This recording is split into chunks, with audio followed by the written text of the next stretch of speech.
Ndị be anyị ekenekwanụ m unu. Anyị sị ka ọ mara na anyị na mma na-eke, anyị sị ka ọ mara anyị mma na orie, anyị sịkwa ka ọ mara anyị mma na afọ, ka ọ makwara na anyị mma na nkwọ, anyị sị ka nke onye chiri ya zerụkwa. Ebe anyị si were otere ya bụ ozi n'ụbọchị nke taa bụ Easter News 24. Ya bụ ozi bụ gbasara maka ya bụ ife na-eme na obodo nọ n'ime ya adịnwere ụwa na-azọ n'ala Igbo. Ozi a bụ according to the Biafran activist wetara ya n'iru akwụkwọ n'ụbọchị nke taa. As he quotes, breaking news. IPOP, Indigenous People of Biafra, MAZOP, reject Mazi Nnamdi Kanu's life sentence as Bianca Ojukwu push for political solution. Hear the news in details. All right, Yaboziba, according to the activist, one of the great activists away, na Obuda Nime Beotera Yabozi, and also a credit to TVC News. All right, Diki Yabife, I am Masim Kaitonte, na no Fuma, the Atanifa. Over to you. We will be talking about the Nnamdi Kanu saga, where the IPOP MASOB rejects Nnamdi Kanu's life sentence as Bianca Ojukwu pushes for political solution. Also on the program, we'll be looking at Trump repeating his threat to bomb Nigerian militants as bandits kidnap more than 300 school children in 1 week.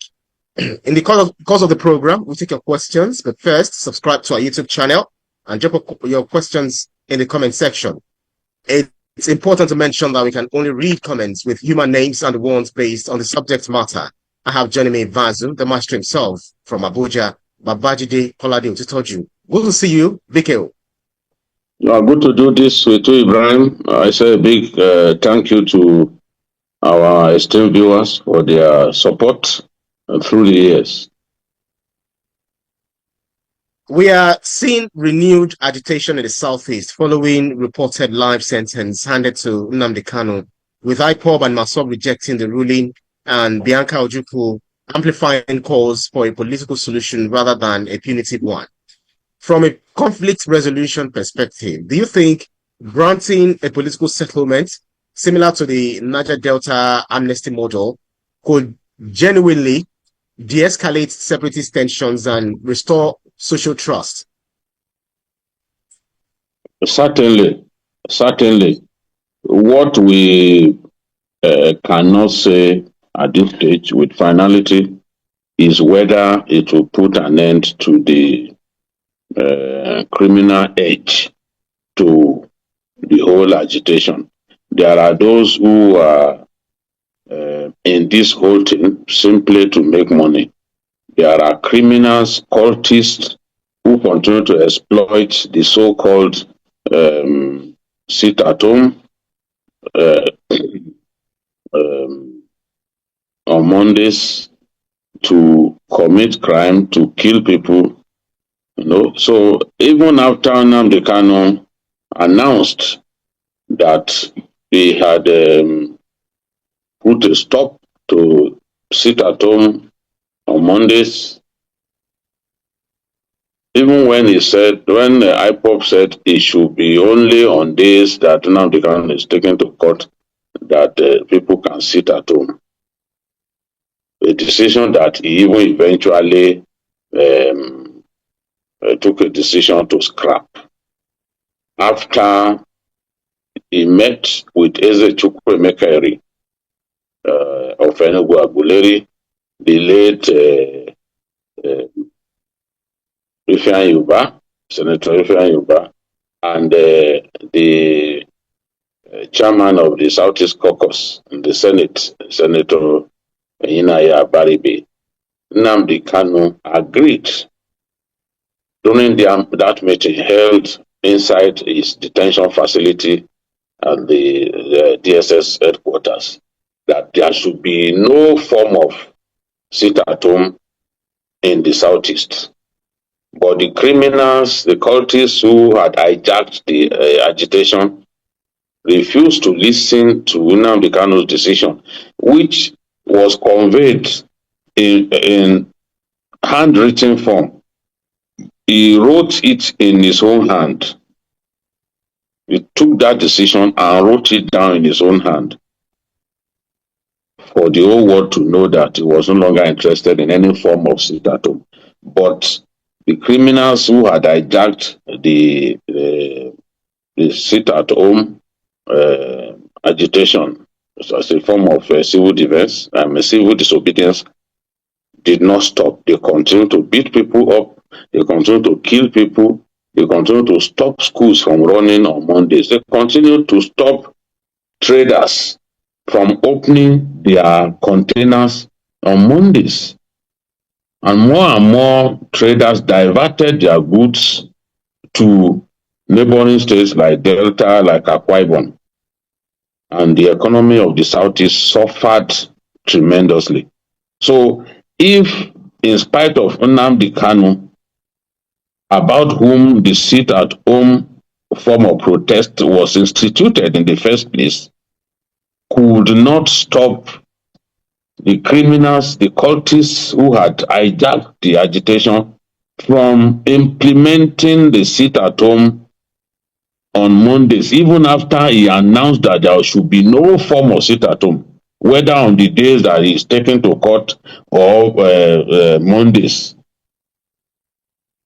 Since he could not stop it, despite that he conveyed that decision in his own hand, no one can say with finality that even if we find a political solution and Nnamdi Kanu is released, that these people will still not continue to harass people, beat up people, kill policemen and soldiers on Mondays.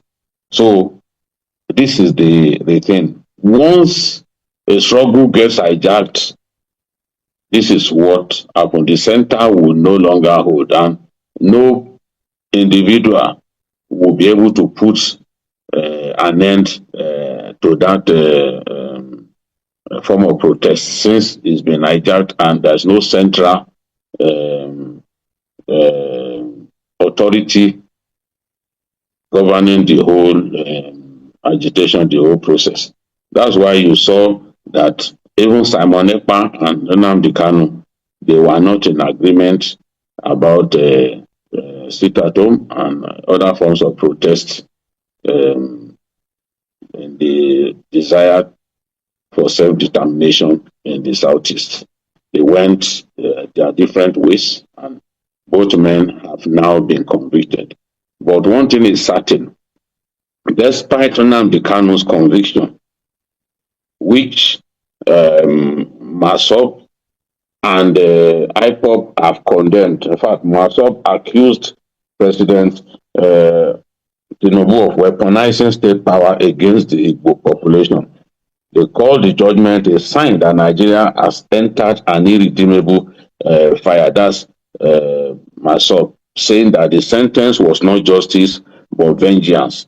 And they called the judgment biased in every form. So MASOP also reiterated its position that the rendition of Nnamdi Kanu illegally, forcibly from Kenya to Nigeria was against international law and shouldn't have taken place in the first place.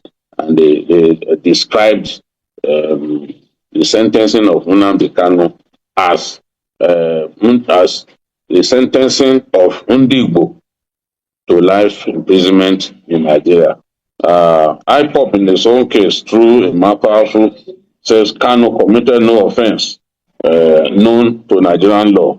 And Powerful, the spokesperson of IPOP, said, for the avoidance of doubt, no gun, no grenade, no GPMG, no explosive, and no attack plan was ever found on Mazi Nnamdi Kanu. None. No witness, civilian or military, ever testified before any court at any stage that Mazi Nnamdi Kanu committed any offense known to Nigeria or international law. This is an undeniable fact. The only thing the federal government continues to criminalize is self-determination. Self-determination is a protected right, not a crime. Agitation is not a crime. Agitation is not terrorism. And requesting a referendum is not a weapon. This is the position of IPOP on this matter. And frankly, as we go on, I have to also recall that Bianca Ono, the Nigerian Minister of State for Foreign Affairs, has also been talking about the need for a political solution. She's saying this is not the time for blame game, that Ndigbo and Nigerians generally should come together and find a political solution to this problem. It was the same position held by the Deputy Speaker of the House of Reps, Benjamin Kalu, who said he was convinced that President Tinubu was not averse to the idea of a political solution to the problem that we have on ground, the Nnamdi Kanu situation. And he's saying that, look, now that the case has been decided in court, it gives them the impetus to pursue a political solution.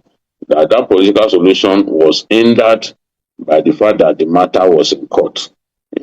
So this is the position of Nnamdi Kanu. It's the same position that the governor of Abia State holds. And the governor of Abia State said the IPOB situation was badly mismanaged from the beginning, and is condemning those who continue to reap political capital out of the situation that Nnamdi Kanu has found himself. And he's saying, look, this does not make any sense. We have to come together and find a way to solve this problem. So everyone is talking about a political solution.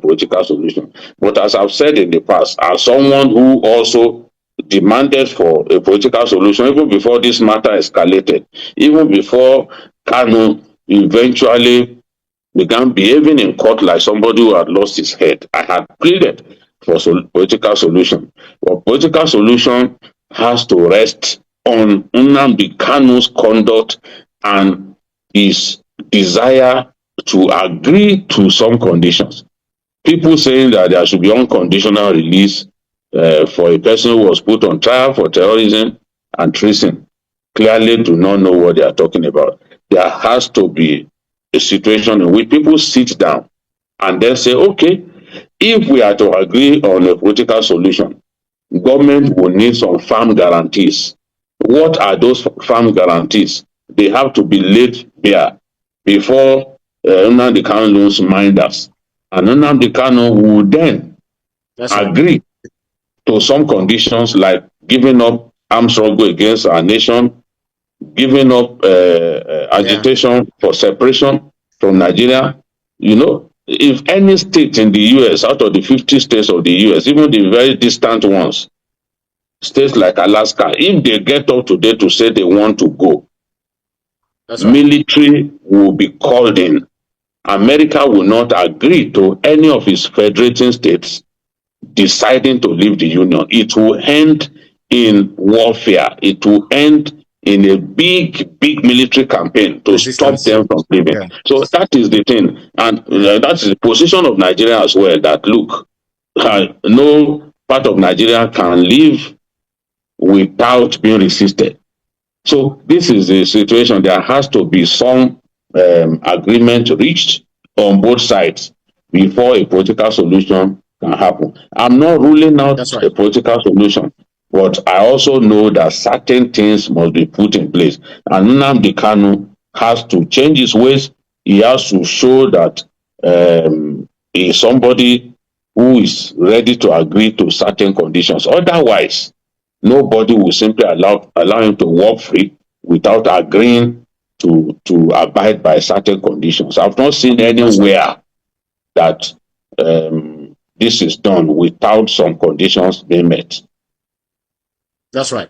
Now, security analysts actually warn that setting aside a court judgment for political diplomacy could embolden non-state actors nationwide to adopt violence as negotiation leverage. So do you think if government bows to political pressure in this case, does it risk normalizing armed agitation as a bargaining tactic for other groups? No, I disagree.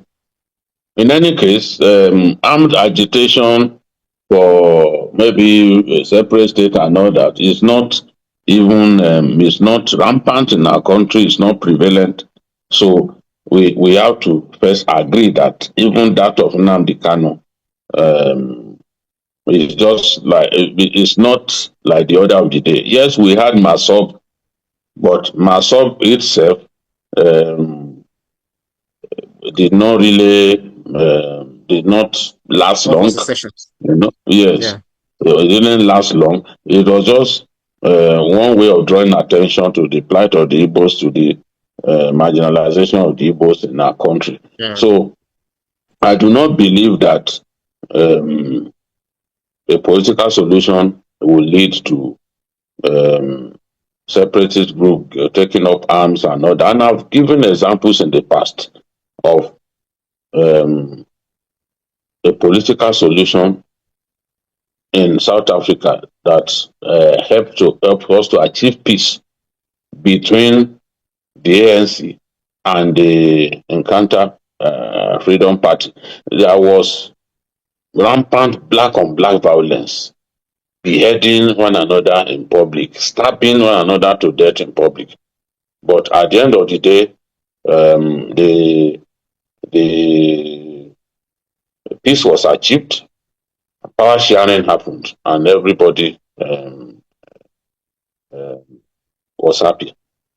Bobby, do you agree with those who allege double standard, especially with the Yoruba Nation agitation, the Sunday Igboho of this world, who I don't know, probably took up arm, not maybe threatened to take up arm, and some other people from outside of the country when Igboho was arrested under the Buhari regime. So people said Igboho should have also been meted out. I mean, the same fate should have also been meted out to him. Do you agree with this argument? No, I do not agree because it did not go the extent to which Nnamdi Kanu went. Certainly not. It did not go to that extent. Yes, there were people who were having meetings, agitating that the Yorubas should not be part of the country anymore. But there was nothing that Sunday Igboho did that came close to sit at home in the entire southwest, that came close to killing soldiers, killing civilians, burning INEC buildings. No, there was nothing close to it. There was nothing close to it. Nothing. And That's right. That's right. That's right. yes, the Yeah, people carry on. should prove that that in terms of what happened, that there was a lot of similarity. He didn't go as far as Kanu. He didn't even come close to as far as Kanu went. And no one will That's right. recall that during NSAS, for example, Sunday Igboho ordered people to be burning down houses or be killing soldiers and policemen. And That's he right. didn't set up a group that was banned. IPOB was declared a terrorist organization. That judgment was gazetted, and the rest is history. In short, this is a meaningless argument. They don't come close in terms of what both men did. That's right. That's right. Chidi Nwankwo says that until the federal government treats the Southeast like a stakeholder and not a security threat, peace will remain a fantasy. A political solution is not weakness, it is wisdom. Rashida Ghana from Abuja says you cannot pardon someone who encouraged violence and expect law and order. Today it's IPOP. Tomorrow, another group will take up arms to negotiate power. Kashmir Udechukwu says Bianca Ojukwu is right. This issue didn't start with Kanu and won't end with a prison sentence. The entire political structure needs reconciliation, not ego battles. Adams Otukpa says, let the courts work. Let the courts work. Once you throw out a judgment for political convenience, you kill the judiciary forever. Timothy Adeye says, government needs to identify who actually controls the mobs. Right now, there is a disconnect. IPOP says one thing, the enforcers on the street do another. Who are we negotiating with? Ngozi Ezeala says the Biafra war trauma is still fresh for many families. Maybe that explains why any form of suppression only fuels the agitation instead of silencing it. And Rajima, no, the like of Nnamdi Kanu, we have them on our YouTube comment section, throwing invectives. This is what Nnamdi Kanu has bequeathed to some to some guys, and they can never change, even though people ask for his freedom. This is clear. You trying to beseech the federal government to and this is something you've been doing so far. I don't know where this one came from. Probably straight from Sokoto prison, as Nnamdi Kanu in misery. But let's change tact, BK. In the wake of another wave of mass abductions of school children, Trump's repeated claim that it would bomb militant camps. You remember it's going to be fast, vicious, and it is not sweet. If he were in power, has reignited debate about foreign intervention in Nigeria's security crisis. Do you think external military pressure, whether from the US, Donald Trump's US, or allied nations, could meaningfully deter banditry and terrorism in Nigeria, or would it complicate the crisis further?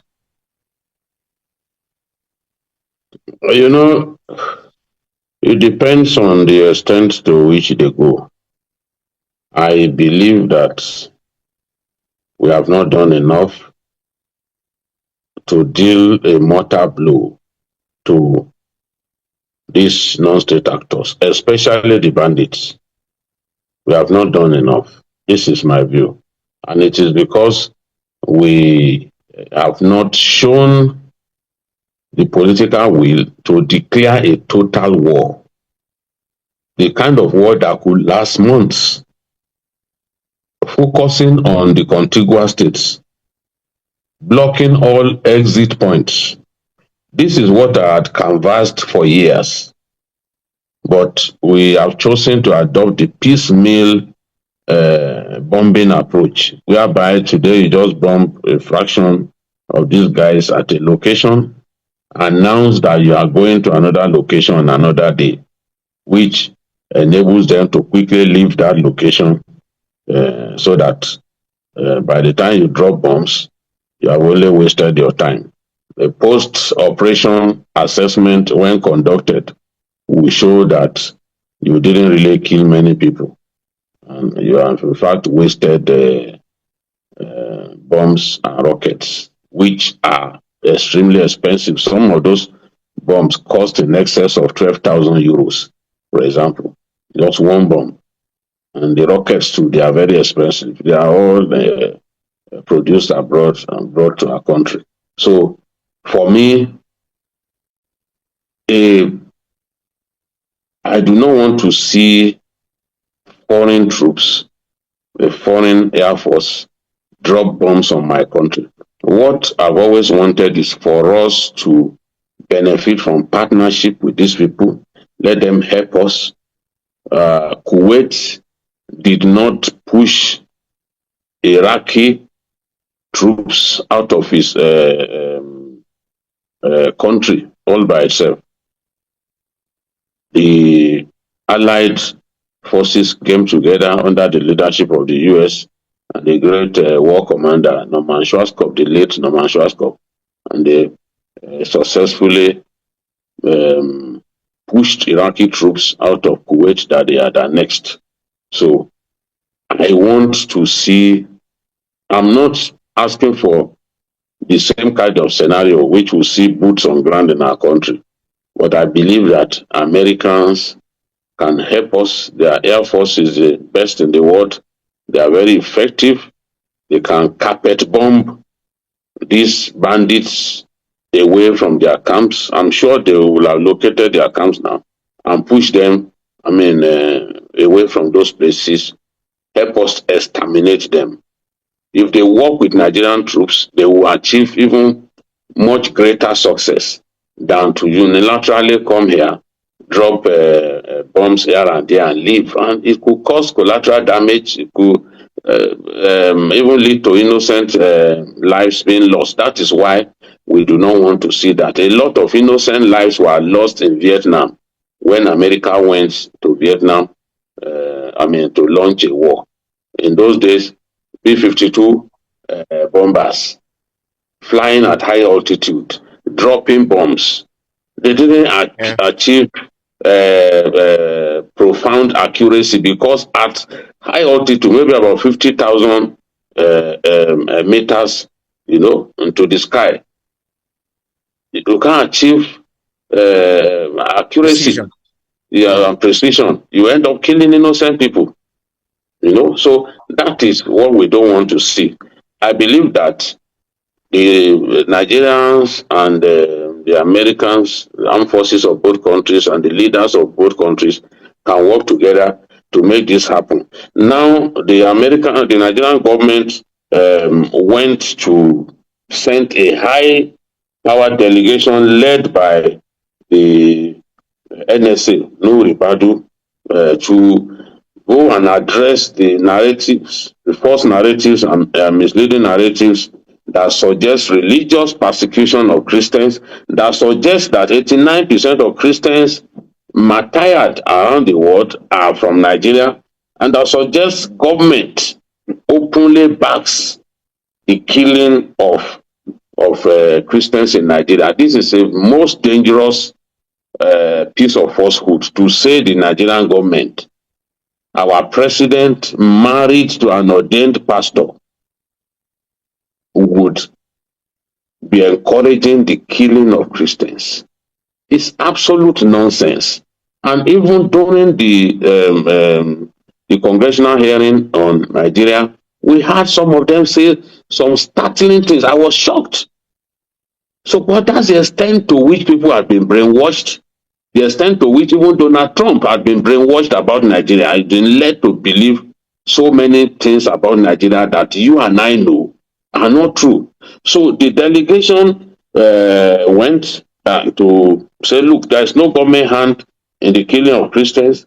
And they met, the delegation met the Secretary of War, who used to be Secretary of Defense, members of the U.S. Congress, State Department officials, and other stakeholders. And their mission was to show the full context of the security situation that we have found ourselves in our country, and show that Nigeria actually needs help rather than what it is going through today. They also went there and show evidence-based information about Nigeria's security situation, the counterinsurgency progress that we have made, and the interagency coordination that is going on, so that the Americans can see that it's not as if we are not making efforts. We are making efforts. Yes, we have to agree that our efforts are not good enough at this stage. But what I see is that in spite of their efforts, in a week in which they've met critical stakeholders in the US, trying to put down this tension between both countries, trying to put the record straight, trying to show that a lot of these things they are saying about Nigeria is dangerous falsehood. The president of the US appears to have even hardened this position and is insisting that Nigeria, in fact, let me quote him, said, Nigeria is a disgrace. The whole thing is a disgrace. They are killing people by the thousands. It's a genocide, and I'm really angry about it. They are killing people by the thousands. In our country, or is it a different country that we are talking about here? People being killed in thousands in Nigeria? Where? Where? So my concern is the way government, a lot of these people in the US have been led to believe that Nigerian government was even part of the killings. And when people have this notion, there is nothing that the government can say that they will be impressed about. There's nothing the government can say that will really that they will believe. How do you believe that the government of Nigeria has a hand in the killing of Nigeria? And you see, Nigerian officials are saying, look, there's a lot of killings going on. We agree. But it cuts across the different faiths. And the problems of Nigeria are so complex that you cannot simply pin it. The security situation in our country is complex. You can't simply pin it on so-called persecution and genocidal acts against people of a particular faith. So this is where we find ourselves. Trump yesterday was still on this matter, and he was now boasting that that they give a lot of aid to Nigeria, there are a lot of subsidies to Nigeria. They are going to cut that, and he still thinks that we are as a country that we are a disgrace. So Trump's views have not changed. That is the unfortunate thing about this whole thing, despite the fact of our powerful delegation going to that country to set record straight. The president of the U.S. has not really changed his opinion about us. He still thinks that we are a shithole of a nation. He thinks that we are a disgrace as a people, as a nation. He thinks that the government has a hand. The government is complicit. The government is involved in the killing of its own people. This is absolutely unfortunate.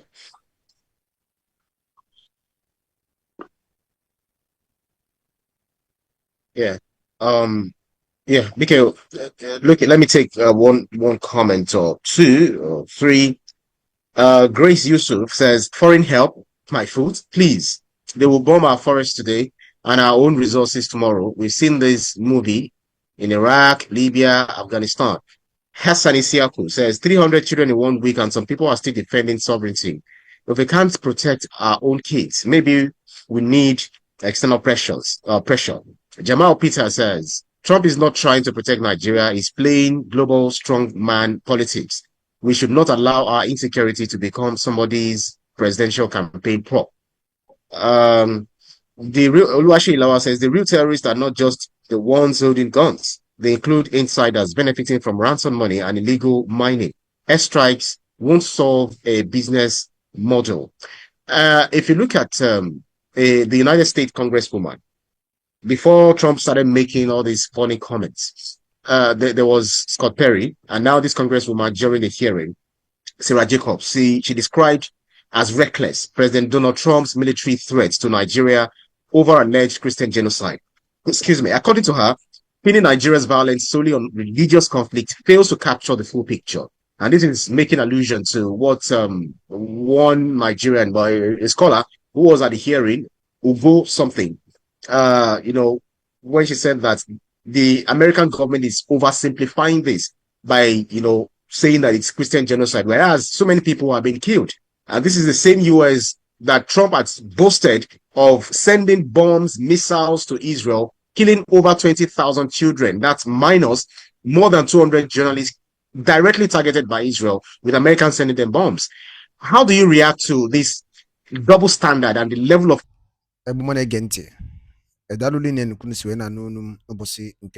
na Eastern News 24 beba isi were wetara nya bụ nnukwu ozi gbasata maka ya bife na-emenụ ka efi were ikwu gbasata maka ya bife ndị wetara n'ụbọchị nketa n'iru akwụkwọ ka emesịa